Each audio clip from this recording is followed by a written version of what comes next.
Vous voulez rayonner, être magnétique, vibrante, inoubliable. Alors, commencez par ceci. Respectez-vous. Et ainsi, faites-vous respecter. C'est en vous respectant que vous devenez irrésistible. Bonjour et bienvenue sur ma chaîne. Je suis très heureuse de vous retrouver aujourd'hui. Si vous ne me connaissez pas, mon nom est Catherine, je suis coach en charisme et j'aide les femmes en particulier à gagner en confiance en elles, en estime d'elles-mêmes, justement à s'autoriser à rayonner davantage, à se réaliser et ainsi à devenir plus charismatique. Ici, nous n'allons pas immédiatement parler de charisme, mais nous allons parler respect de soi. Le respect de soi est primordial pour mieux vivre. Et quand vous commencez à vous respecter vous-même, vous devenez bien évidemment moins tolérant au fait que les autres vous manquent de respect. Quand vous commencez à vous respecter vous-même, soudainement, les autres se mettent à vous respecter aussi. Est-ce que vous pensez que les autres vont respecter votre temps, vos opinions, vos décisions, votre attention? Bref, vous respectez tout simplement si vous ne vous respectez pas vous-même. Le respect de soi, c'est la base pour que les gens vous respectent. Mais ça va plus loin. Le respect de soi a un impact dans tous les domaines de notre vie professionnelle, nos relations sociales, nos relations intimes, notre relation à nous-mêmes tout simplement. La question, c'est comment apprendre à se respecter? Eh bien, la première chose à considérer est d'apprendre à dire non, à poser des limites. Ça, vous le saviez déjà. La première étape est de savoir ce que vous acceptez et ce que vous n'acceptez pas dans votre vie. Donc arrêtez de vous demander pourquoi telle et telle personne vous a fait ça ou vous a manqué de respect. Demandez-vous plutôt, la vraie question c'est pourquoi est-ce que j'ai accepté que cette personne me fasse ça? Alors, qu'est-ce que c'est établir des limites? En quoi ça consiste? Si vous n'êtes pas traité de la façon dont vous souhaitez être traité, si vous êtes rabaissé, si on vous manque de respect, si vous n'êtes pas apprécié, établir des limites, c'est comprendre que la manière dont l'on vous traite dépend de ce que vous acceptez et de ce que vous n'acceptez pas dans votre vie. Ce que vous acceptez donne toujours, en réalité, la tonalité de vos relations. Quand on n'a pas pris l'habitude d'établir des limites, eh bien, dans notre vie, on va avoir tendance à reproduire les mêmes schémas. Il est crucial d'apprendre à poser nos limites. Donc, posez-vous la question, quelles sont les limites que vous avez déjà établies dans votre vie? Quelles limites avez-vous déjà mises en place ou posées? Est-ce que vous acceptez certaines choses mais n'acceptez pas d'autres choses dans votre vie? Examinez votre vie, regardez ces limites. Regardez les gens autour de vous. Regardez les événements dans votre vie. Comment est-ce que vous vous sentez par rapport à cela? À quoi ressemble une relation intime saine pour vous? Avez-vous déjà eu une telle relation ou des exemples de ce type de relation? À quoi ressemblent des limites saines pour vous dans tous les domaines de votre vie? Les limites sont là pour vous protéger. Elles sont là pour que vous entreteniez des relations saines avec les autres. Et surtout saines avec vous-même, vis-à-vis de vous-même. Dans ma vie, j'ai souvent dit que je n'avais pas su me défendre contre des injustices que j'avais subies. En réalité, je n'ai pas su m'en protéger. Car en amont, je n'ai pas su poser mes limites. Sans ces limites, nos besoins ne sont pas satisfaits et on se retrouve à ressentir des émotions désagréables comme le ressentiment, la déception, la colère. Savoir écouter ces émotions est un moyen de savoir où se trouvent nos limites. Une fois que vous avez identifié vos limites, réfléchissez à celles que vous voulez mettre en place. Par exemple, la façon dont vous accordez votre attention à quelqu'un. Ne donnez pas votre attention trop rapidement.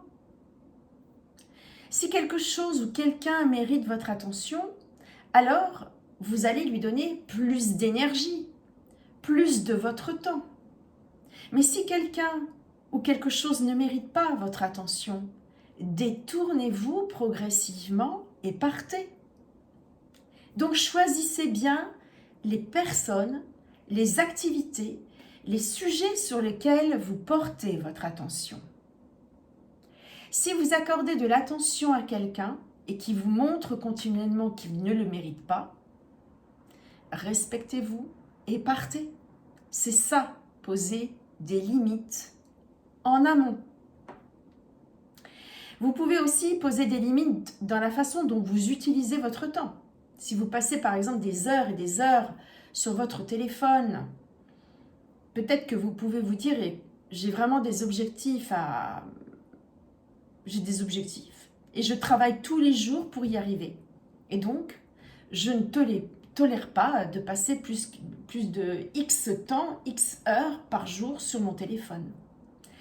Prenons d'autres exemples. Si vous êtes invité à une soirée, vous pouvez dire « D'accord, merci, je viens, mais je vais devoir rentrer pas trop tard chez moi. » Ou « C'est super sympa, j'aurais vraiment aimé venir, mais malheureusement, je ne vais pas pouvoir, merci. » Aujourd'hui, dans mes relations, je me fixe comme objectif d'avoir des relations saines.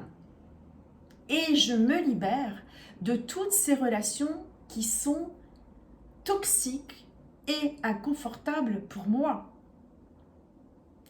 C'est aussi mettre des limites dans la façon dont vous gérez votre argent et vos biens. Ok, je peux t'emprunter ça, ou tu peux m'emprunter ça, je peux te prêter ça. Je peux te faire une avance, mais il va falloir me rendre cet argent tel jour. À un moment donné de ma vie, si j'avais su protéger mes biens et tout ce qui m'appartenait, eh bien, je n'aurais pas tout perdu. C'est aussi une question de préserver votre énergie et par exemple, vous pouvez dire à quelqu'un « écoute, je ne suis pas disposée à t'écouter maintenant. Tu peux venir m'en parler plus tard, s'il te plaît ?» C'est également veiller à vos émotions. Par exemple, c'est votre ami ou votre collègue qui vous parle d'un sujet sur lequel vous n'êtes pas d'accord. Écoute, je sais que tu penses ça, mais moi, je pense autrement. Et on est OK avec le fait on n'est pas d'accord. Est-ce qu'on peut ne plus évoquer ce sujet, s'il te plaît? C'est aussi refuser d'être celui qui est toujours à l'écoute des autres et qui devient, à terme, une éponge émotionnelle. Je t'apprécie beaucoup et je sais que tu vis des moments et des choses extrêmement difficiles en ce moment. En même temps, dans cette relation, je remarque que je n'ai pas souvent l'occasion de te dire, moi, ce que je ressens et ce que je vis. Si vous n'êtes pas habitué à mettre des limites, vous pouvez commencer évidemment petit à petit. Et là où c'est le moins risqué, le plus confortable pour vous. Et progressivement, vous allez vous habituer à poser vos limites. Alors une chose, évidemment, va se passer quand vous allez commencer à poser vos limites. Les gens autour de vous vont être confus. Et vous pourriez avoir des réactions négatives de type Oh, je trouve que tu as changé ». En général, quand une personne vous dit « tu as changé », ça veut dire que vous avez arrêté de vous comporter comme elle le souhaitait, elle. Et là, ne vous laissez surtout pas déstabiliser, restez ferme.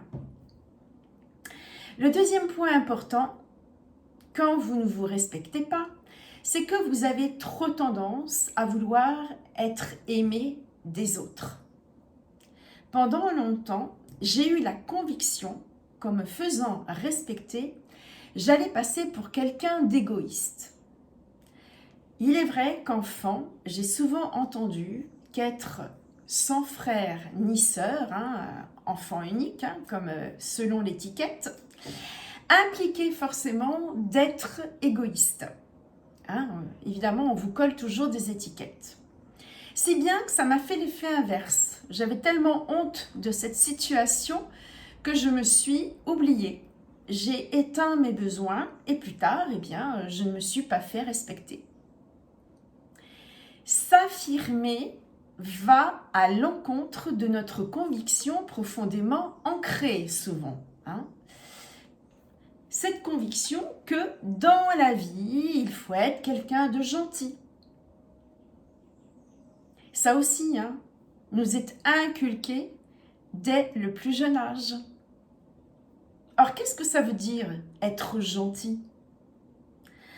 À un moment de votre vie, vous avez internalisé cette conviction, si je fais plaisir aux autres, les autres m'aimeront en retour. Ils m'approuveront, me combleront en retour. La mauvaise nouvelle, c'est que vous ne pouvez pas forcer les autres à vous aimer, à vous accepter, à vous valider, ni à vous comprendre, ni même à être gentil avec vous. Rien qu'en étant gentil avec eux. La réalité, c'est qu'être gentil pour que quelqu'un fasse quelque chose pour vous revient, malgré vous, évidemment, à une certaine forme de manipulation. En tout cas, ça n'est pas ça la vraie gentillesse. Mais la bonne nouvelle, c'est que vous n'avez pas besoin de chercher à être gentil.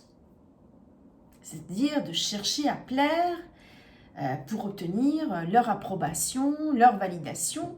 Vous n'avez plus besoin d'avoir peur du regard des autres pour affirmer votre vraie valeur, pour affirmer votre vrai vous, pour être dans votre authenticité. Un autre point, vous devez apprendre à dire non. La plupart d'entre vous, vous n'avez jamais appris à dire non. Vous dites oui à trop de choses. Et vous vous coupez de vos propres besoins.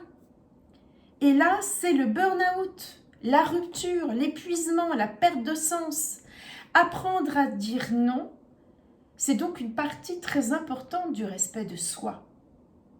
Apprendre à dire non, c'est la chose la plus gentille que vous puissiez faire vis-à-vis de vous-même.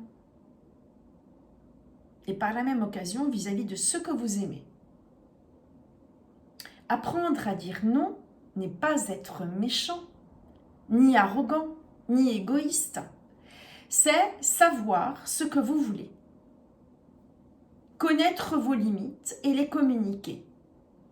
Mais si ça peut offenser l'autre personne, s'affirmer, dire non aux autres,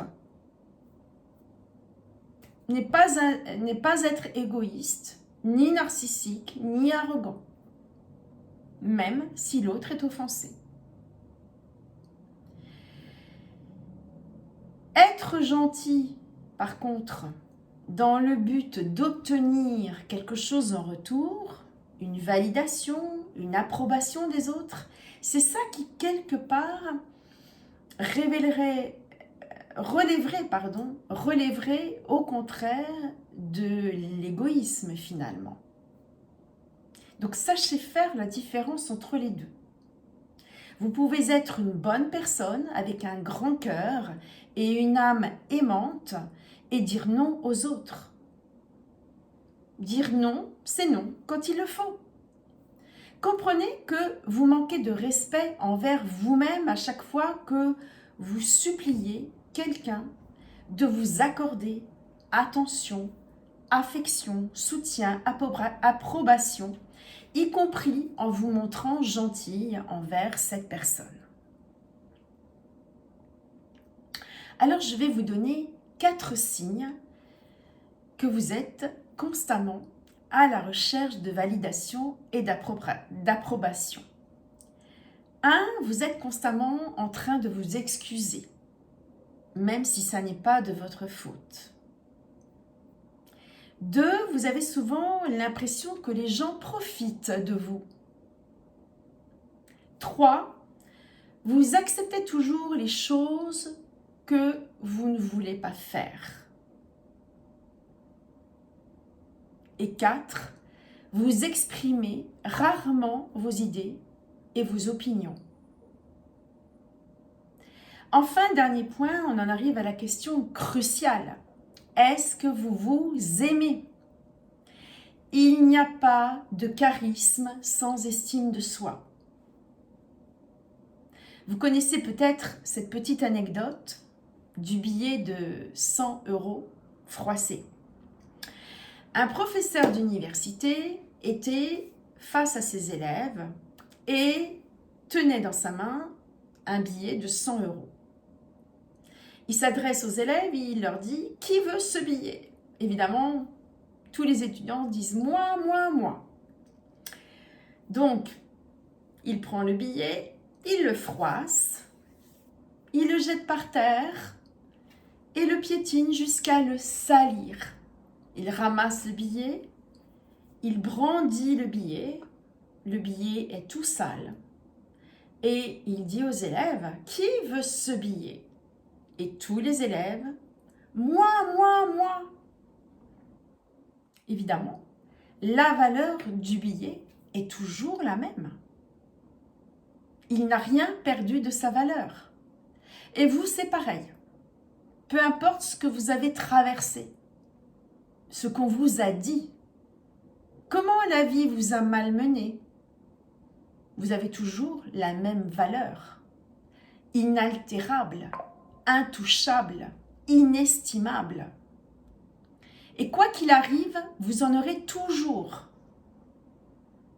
Vous devez vous accepter, vous valider, être gentil avec vous-même, avant que quelqu'un d'autre ne le fasse pour vous. Il est difficile d'affirmer vos limites et de vous respecter quand vous ne vous portez pas un amour profond. Pour vous respecter vous-même, vous devez apprendre à vous aimer. Vous n'êtes pas cassé, vous n'avez pas besoin d'être réparé. La seule chose qui ne va pas chez vous, c'est de croire que quelque chose ne va pas chez vous. Vous vous enfermez dans vos croyances limitantes. Quand vous comprenez la vraie valeur de l'amour de soi, vous ne fréquentez plus jamais ces personnes qui vous blessent, qui vous rabaissent, qui vous dénigrent, qui ne vous accordent même pas la valeur que vous méritez. Dites-vous, je n'ai pas besoin de ces personnes, de ces environnements que je fréquente pour me dire que je m'aime assez. Je m'aime indépendamment du fait que tu m'aimes. Je m'aime indépendamment du fait que tu m'aimes. Je ne suis pas parfaite dans tout, c'est sûr. Je ne suis pas parfaite dans tout ce que je fais. Mais ce que je fais de mon mieux et je suis assez.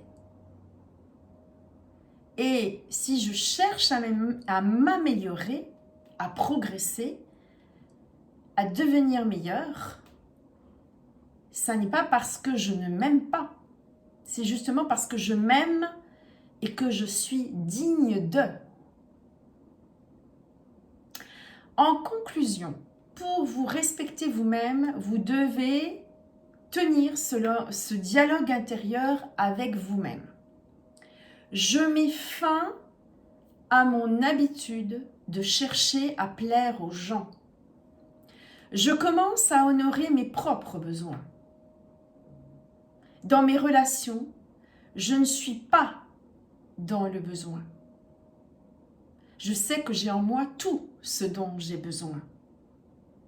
Je sais que fixer des limites est sain pour moi. J'ai laissé partir des relations toxiques dans ma vie. Je n'accepte plus certains comportements et je tiens parole. Si vous n'avez pas ce dialogue intérieur, vous allez devoir remettre en cause le dialogue que vous avez actuellement. Vivez des expériences externes, des preuves que vous êtes digne de respect. Et quand vous prenez conscience que vous avez de la valeur et que vous êtes digne de votre propre amour, alors vous prenez conscience que votre présence est un cadeau.